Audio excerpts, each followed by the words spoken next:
பஞ்சு போல் கேக்கு சூப்பராக நம்ம வீட்லேயே நம்ம பிள்ளைங்களுக்கு செஞ்சு கொடுத்தோம் அப்படின்னா அதை விட சந்தோஷம் வேறு என்ன இருக்குது சொல்லுங்கள்.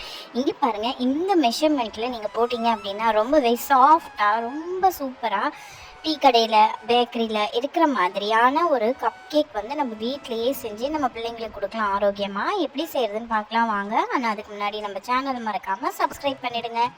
நான் வந்து இந்த கப் கேக் செய்கிறதுக்கு 100 கிராம் அளவுக்கு நான் பட்டர் சேர்த்துருக்கேன். நான் முட்டை எதுவும் சேர்க்கல இந்த கேக்குக்கு. 100 கிராம் அளவுக்கு ரூம் டெம்பரேச்சரில் இருக்கணும். அதாவது நம்ம தொட்டு பார்த்தோம் அப்படின்னா அந்த பட்டர் வந்து உள்ளே போகணும். ரூம் டெம்பரேச்சரில் இருக்கிற 100 கிராம் அளவுக்கு பட்டர் எடுத்துருக்கிறேன், வெண்ணெய் எடுத்துருக்கிறேன். இப்போ வந்து 3/4 கப் அளவுக்கு நான் சுகர் எடுத்துருக்கிறேன். வெள்ளை சக்கரை தான் சேர்க்குறேன். 3/4 கப் அளவுக்கு சர்க்கரை சேர்த்து நல்ல ஒரு பீட்டர் இருந்துச்சு அப்படின்னா நல்லா பீட் பண்ணிக்கோங்க. என்கிட்ட பீட்டர் வந்து ஹேண்ட் பீட்டர் தான் இருக்குது, அதில் ட்ரை பண்ணி பார்க்கலாம் அப்படின்னு சொல்லிட்டு நான் இப்போ ட்ரை பண்ண போகிறேன். பார்த்துக்கோங்க. இது வந்து வேறு கை வச்சு அடிக்கிறது. எலக்ட்ரிக் பீட்டர்னால் வந்து கொஞ்சம் இதுவாக இருக்கும் இல்லையா, ஸோ அது வந்து வச்சுருக்கிறேன். அதுலேயும் நம்ம இப்போ ட்ரை பண்ணி பார்க்கலாம். இங்கே பாருங்கள், இப்போ நான் வந்து ட்ரை பண்ணுறேன். பட் இதில் வந்து அவ்வளோவா சரியாக வரலை. அதனால் நான் என்ன பண்ணிட்டேன் அப்படின்னா ஹேண்ட் பீட்டர் இதுக்கு முன்னாடி யூஸ் பண்ணிகிட்டு இருந்தேன்ல, அதை வச்சு பீட் பண்ணிக்கலாம். கூடிய சீக்கிரம் ஒரு பீட்டர் கண்டிப்பாக வாங்கியே ஆகணும். ஏன்னா நம்ம சேனலில் அடிக்கடி நான் கேக் பண்ணிகிட்ருக்கேன்.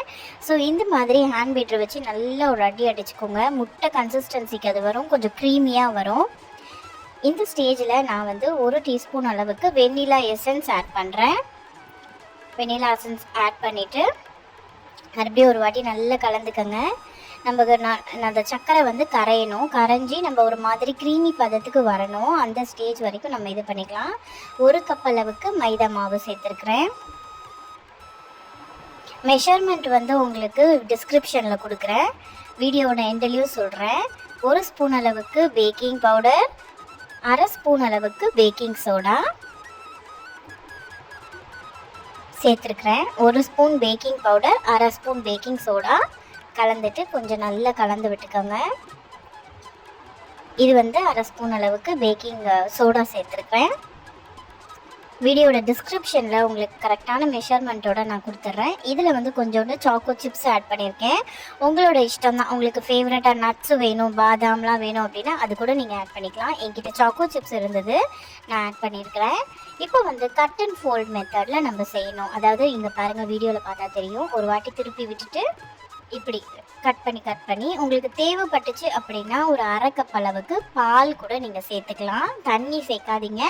பால் சேர்த்து செய்யும்போது இன்னுமே கப் கேக் ரொம்ப சூப்பராக வரும் டேஸ்ட்டு. கட் அண்ட் ஃபோல்ட் மெத்தடில் இந்த மாதிரி முட்டை எதுவுமே சேர்க்கல இந்த கேக்கில். ரொம்பவே சூப்பராக இருந்துச்சு டேஸ்ட்டு. ஆனால் ஒரு ட்விஸ்ட் இருக்குது, அது வீடியோட எண்டில் சொல்கிறேன் பாருங்கள். ஸோ இந்த மாதிரி செஞ்சிட்டோம் அப்படின்னா ப்ரீஹீட் பண்ண 200 டிகிரி ஃபேரன்ஹீட்டில் ப்ரீஹீட் வந்து ஒரு 10 நிமிஷம் பண்ணி வச்சுருக்கிறேன். அது வந்து அந்த சைடில் அவனில் ரெடி ஆகிட்டு இருக்குது. 200 டிகிரியில் 10 நிமிஷம் ப்ரீஹீட் பண்ணி வச்சுருக்கேன். ஸோ இந்த மாதிரி கப் கேக் மோல்டு இருக்குது அப்படின்னா நீங்கள் கப் கேக் மோல்டில் ஊற்றிக்கங்க. இது வந்து பர்ஃபெக்டான மெஷர்மெண்ட்டு தான். எப்போவுமே நான் இதே மெஷர்மெண்ட்டில் தான் போடுவேன். பட் இந்த வாட்டி என்ன ஆச்சுன்னு தெரில, எண்டில் ஒரு ட்விஸ்ட் இருக்குது பாருங்கள். அது ஏன் அப்படின்னு சொல்லிட்டு உங்களுக்கு தெரிஞ்சது அப்படின்னா எனக்கு மறக்காமல் கமெண்ட்டில் ஷேர் பண்ணுங்கள். எனக்கு தெரியல என்னென்னு.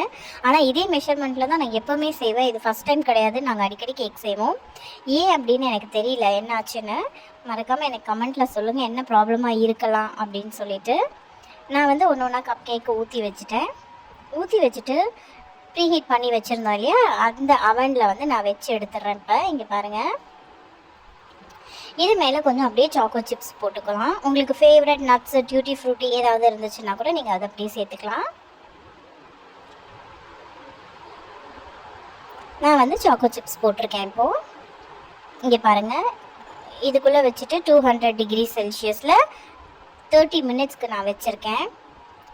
சூப்பர் செம்ம டேஸ்ட்டாக இருந்துச்சு இந்த கப் கேக்கு. என்ன மிஸ்டேக்குன்னு பார்த்தீங்கன்னா ஓரத்துலலாம் நல்லா உப்பி வந்துருச்சு, நடுவில் மட்டும் உப்பலை.